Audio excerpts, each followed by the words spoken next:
албетте ишеним артабыз. Анын дагы ийгиликтери жок эмес. Сөз түрдө Гүлнура Таштанбекова 2023 жылы 20 жашка чейинкилер арасында Азия биринчилигинде күмүш медаль тагынган.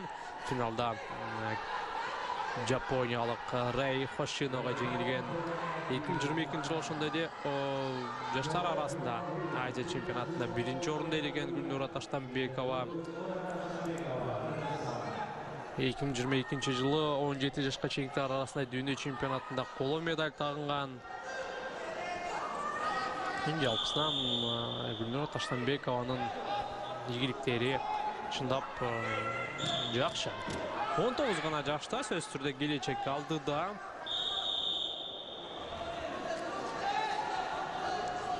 Жыйырма жашка чейинкилер арасында Азия чемпионатынын күмүш медаль ээси.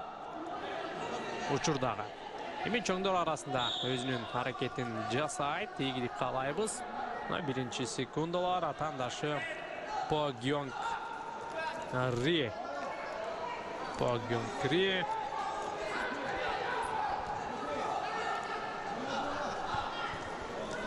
Түндүк кореялык балбан айымдар дагы өтө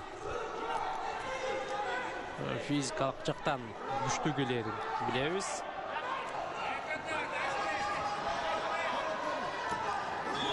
Бутка кирүү аракети.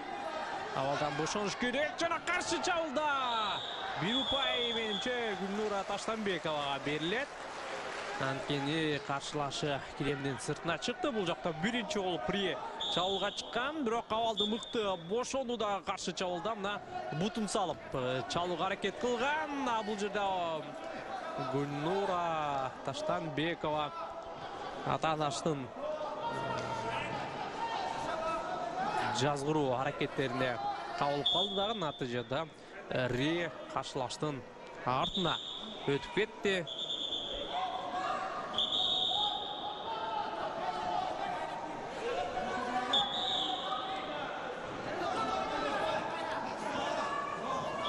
Эки бир Ри алдыга чыгып алды. Жана ойлош керек экен да, байкасаңыздар өтө ыкчам.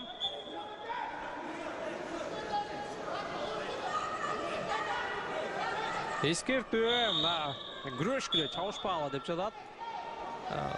Эки балбанга тең өзекке эскертүүнү берди ортодогу калыс.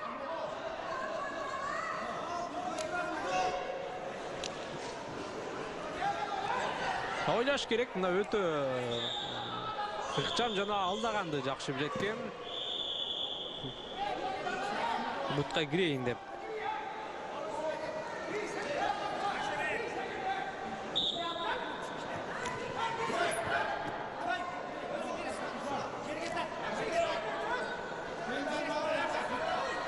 Нурбекзатбеков албетте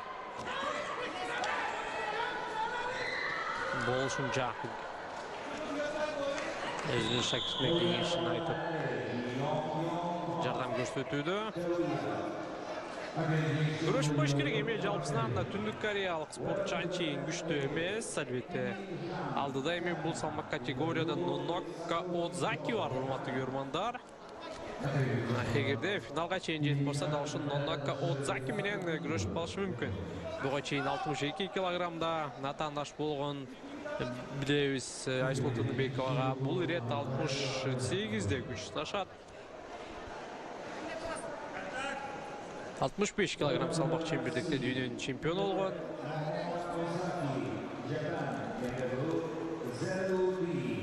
Нонока Одзаки. Биринчи бөлүктүн акыркы секундалары, менимче балбандар шашылбайт. Дегичи болбой, бошобош керек эле. Жана андан ары дагы бир айландырууну жасап жетишти. 6-1 жана тушеге басуу аракети менимче жетишпейт. Убакыт бүтүп калды. Убакыт бүтүп калды. Биздин спортчунун бактысына жараша ортодо 6-1 эсеби менен балбандар эс алууга кетүүдө.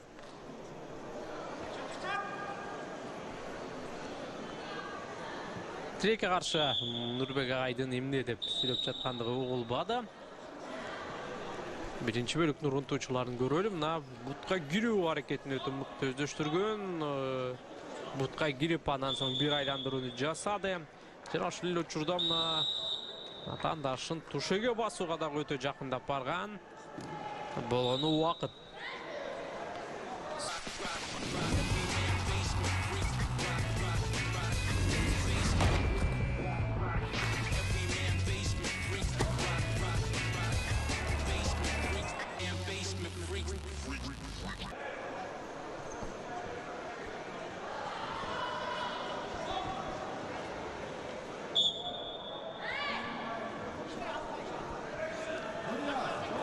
Иштеш керек. Эми 5 упай айырмасына жеңилип жаткан соң кайрадан ири караңыздарчы, бутка мыкты кирет экен. Ушул жерден эми каршы чабуулдан бир аракет жасайбы? Жок, Азамат Таштанбеков абалдан чыгып кетти, бирок каршы ыкма жасай албады.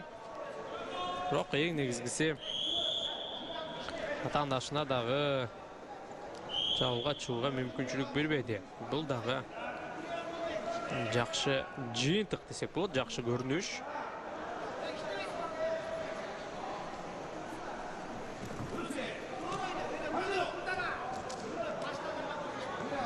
Баштан карма деп мынакей эми кана такды ана уга алдык. Нурбек агайдын айткан сөздөрүн.